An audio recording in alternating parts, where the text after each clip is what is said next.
Bayangkan, seorang lelaki yang telah dikafani, tubuhnya dingin, sudah dimasukkan ke dalam liang kubur, tiba-tiba hidup kembali. Bukan mimpi, bukan cerita karangan, tapi sebuah peringatan yang membuat semua orang yang menyaksikannya gemetar. Pada masa itu para sahabat sedang bersama Rasulullah. Mereka berbicara tentang kematian, tentang kehidupan setelah mati, tentang penyesalan yang datang ketika waktu sudah habis. Namun sebagian manusia masih meremehkan.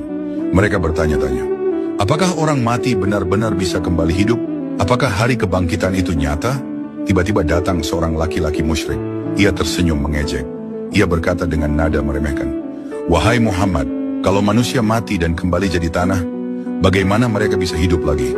Mana mungkin seseorang bisa kembali setelah tubuhnya hancur?" Suasananya tegang. Sebagian sahabat menunduk, tak ingin terpancing. Tetapi tatapan mereka penuh amarah. Para sahabat menggenggam tangan mereka. Hati mereka panas mendengar ucapan itu. Namun Rasulullah tetap tenang, beliau selalu tenang. Dengan lembut beliau berkata, "Kalian ingin melihat tanda kekuasaan Allah?" Semua terdiam. Rasulullah mendekati jenazah seorang lelaki yang baru saja dimandikan. Tubuhnya sudah dibungkus kain kafan. Tak ada napas, tak ada gerakan. Rasulullah meletakkan tangan di atas dada jenazah itu dan berkata, "Bangkitlah dengan izin Allah yang maha menghidupkan." Dan seketika itu, kain kafan itu bergerak, jari-jarinya bergetar. Lalu lelaki itu membuka matanya. Semua orang terkejut. Ada yang mundur ketakutan, ada yang menangis, ada yang jatuh berlutut.